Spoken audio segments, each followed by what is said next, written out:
Hello दोस्तों, इसके पहले मैंने ज्यामिति में जो डाली थी रेखा, रेखा के बाद अगला जो टॉपिक है वो लेके आए हैं हम आपके लिए त्रिभुज। अगला टॉपिक कौन सा है? त्रिभुज। अगर कोण के विषय में कहोगे तो कोण की क्लास डाल देंगे। अगर आप लोग चाहोगे तो कोण, जैसे कोण है, न्यून कोण है, अधिक कोण है, समकोण है, जे की क्लास अगर आपको प्रोवाइड करानी है या अगर किसी बच्चे को चाहिए तो कमेंट में कर दे तो हम पढ़ा देंगे। लेकिन इससे पहले जो इम्पोर्टेंट टॉपिक है वो है त्रिभुज। त्रिभुज ध्यान से समझना दोस्तों कि त्रिभुज होता क्या है, कितने प्रकार का होता है त्रिभुज। तो ध्यान से समझिए दोस्तों, त्रिभुज को पहले तो त्रिभुज की परिभाषा क्या होती है। यदि तीन ओर से घिरी आकृति, तीन ओर से घिरी आकृति को हम त्रिभुज कहते हैं। तीन ओर से घिरी आकृति मतलब अगर तीन ओर कह दिया जाए एक ये लाइन, एक ये लाइन, एक ये लाइन, तो ये त्रिभुज नहीं हुआ।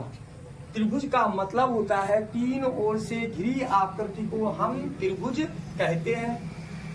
जैसे ए, बी और सी। ध्यान से समझना दोस्तों, तीन ओर से जो आकृति घिरी होती है, तीनों ओर से जो आकृति क्या होती है, घिरी होती है, ऐसे को हम क्या कहते हैं? त्रिभुज कहते हैं। अब ध्यान से समझना, त्रिभुज का अगर वर्गीकरण किया जाए, त्रिभुज का अगर हम वर्गीकरण करें तो त्रिभुज हमारा दो प्रकार का हो सकता है। वर्गीकरण के आधार पर त्रिभुज जो होता है वो दो प्रकार का होता है। जैसे एक होता है भुजाओं के आधार पर, भुजाओं के आधार पर,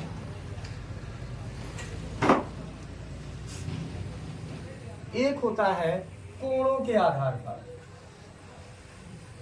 कोणों के आधार पर।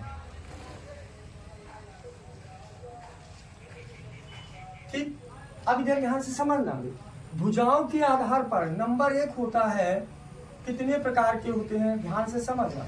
नंबर एक होता है समबाहु त्रिभुज,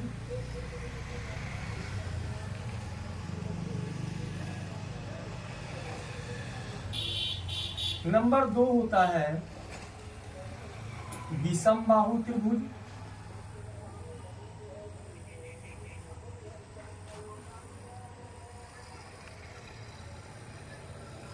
नंबर तीन होता है समद्विबाहु त्रिभुज,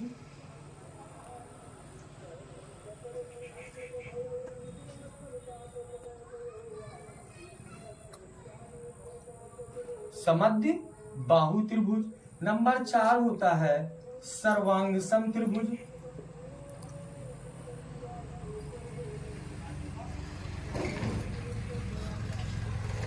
नंबर पांच होता है समरूप त्रिभुज,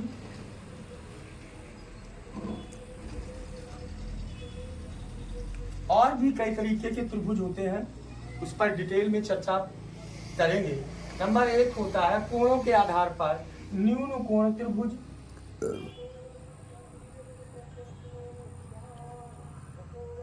न्यून कोण त्रिभुज।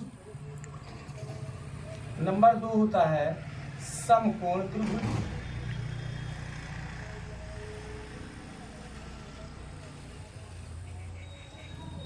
नंबर तीन होता है अधिक कोण त्रिभुज,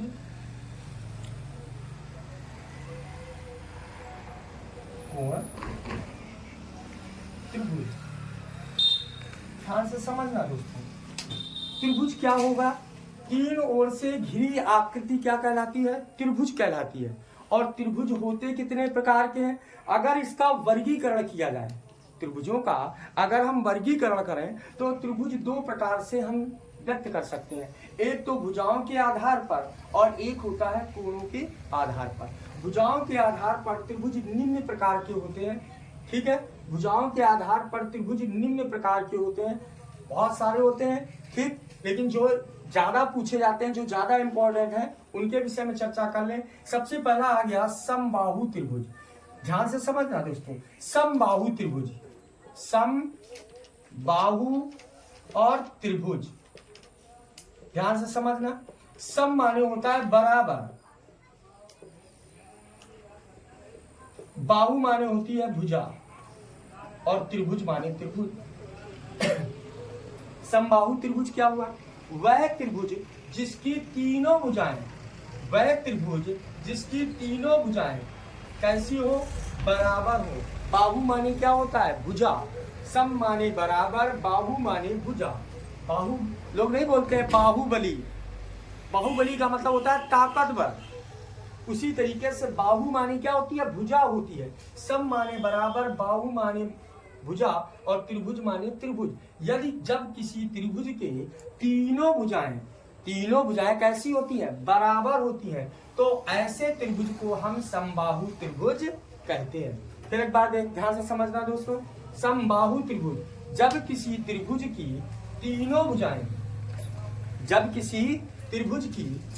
भुजाएं बराबर होती हैं, ऐसे त्रिभुज को हम समबाहु त्रिभुज कहते हैं। समझ में आ गया? आगे आ जाए। आगे आ गया विषम बाहु। विषम बाहु, विषम का मतलब होता है जो सम ना हो, मतलब बराबर ना हो। क्या ना हो? जो बराबर ना हो, ऐसा त्रिभुज जिसकी तीनों भुजाएं छोटी बड़ी हो। बाहु माने हमने समझा दिया, भुजा होती है। बाहु माने क्या होती है, भुजा। और विषम माने जो बराबर ना हो, बराबर ना हो। क्या ना हो, बराबर ना हो। तो जब ऐसा त्रिभुज जिसकी तीनों भुजाएं क्या हो, बराबर ना हो, कम ज्यादा हो, तो ऐसे त्रिभुज को हम विषम बाहु क्या कहते हैं, त्रिभुज कहते हैं। हाँ, तो अगला टॉपिक क्या आ गया, समद्विबाहु त्रिभुज। कौन सा, समद्विबाहु। ध्यान से समझना, कौन सा, समद्विबाहु। सम माने क्या हो गया, बराबर। द्वि माने क्या हो गया, दो। और बाहु माने क्या हो गई, भुजा।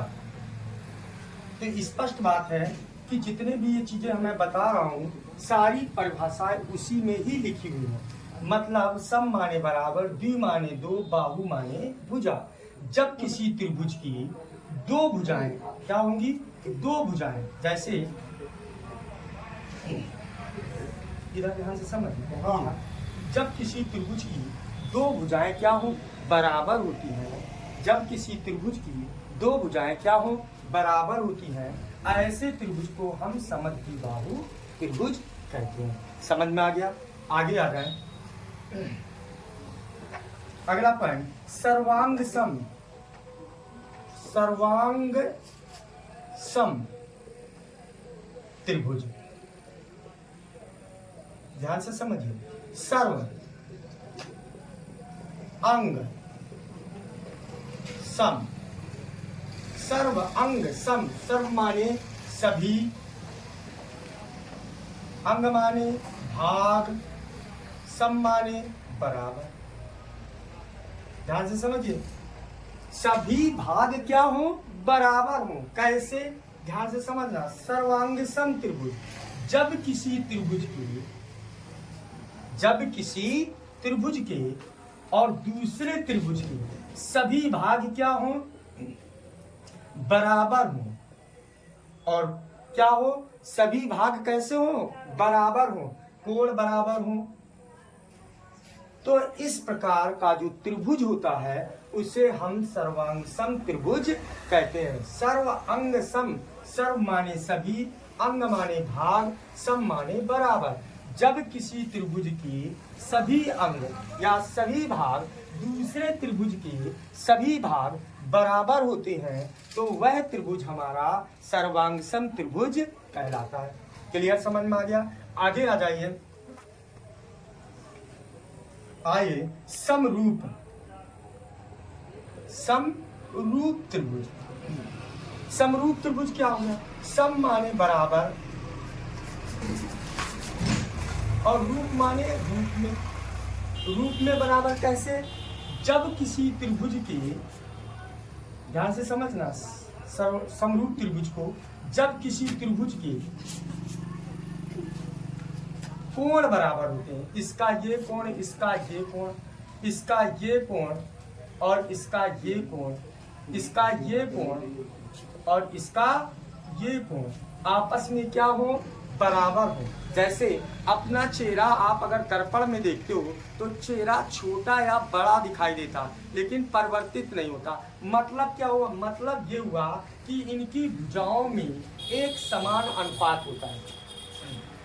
इनकी भुजाओं में क्या होता है? एक समान अनुपात। जैसे ये 6 सेंटीमीटर, ये 3, ये 4, तो ये 2, ये अगर 7 है तो ये 3.5। मतलब जिसके प्रत्येक कोण क्या होता है? बराबर हो और भुजाओं में क्या हो? एक समान अनुपात हो, तो वह त्रिभुज हमारा समरूप त्रिभुज कहलाता है। ठीक है, तो ये किसके आधार पर हो गया? भुजाओं के आधार पर हमने डिटेल में चर्चा कर ली है।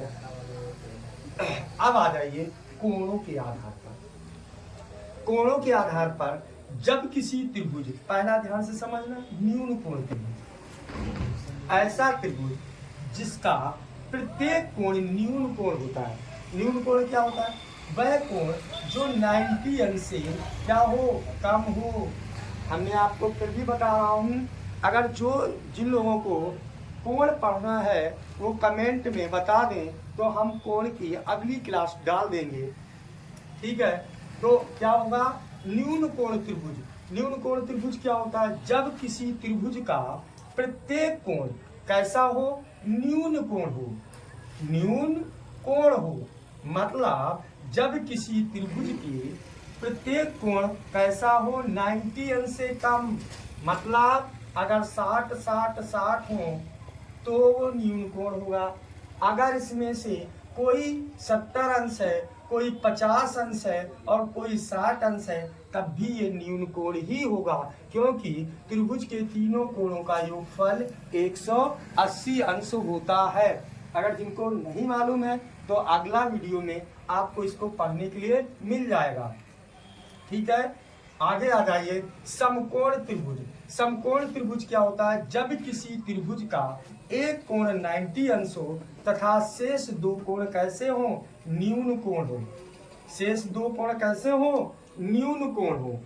आया समझ में? फिर एक बार देख लीजिए, जब किसी त्रिभुज के एक कोण 90 अंश, जब किसी त्रिभुज का एक कोण, ये वाला कोण कितना हो? 90 अंश, और शेष दो कोण कैसे हो? न्यून कोण हो, तो वह त्रिभुज समकोण त्रिभुज कहलाता है।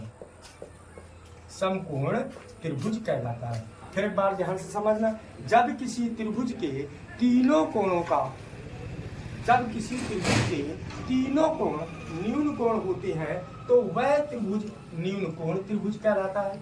ठीक है, और जब किसी त्रिभुज का एक कोण समकोण और शेष दो कोण कैसे हो? न्यून कोण हो, तो वह त्रिभुज हमारा समकोण त्रिभुज कहलाता है। अब आ जाइए अधिक कोण पर चर्चा करने। जब किसी त्रिभुज का एक कोण अधिक कोण हो, मतलब 90 अंश से क्या हो? अधिक हो, और शेष दो कोण कैसे हो? न्यून कोण हो। एक कोण कैसा हो? अधिक कोण, तथा शेष दो कोण कैसे हो? न्यून कोण हो, तो वह त्रिभुज हमारा अधिक कोण त्रिभुज कहलाता है। इतनी बात आप लोगों को अच्छे से समझ में आई होगी। अगर ये सारे टॉपिक अगर आपको अच्छे लग रहे हो तो हमारे चैनल को लाइक करिए, सब्सक्राइब करिए, और आगे आने वाले चैनलों वीडियो जो है वो आप देख सकें। धन्यवाद।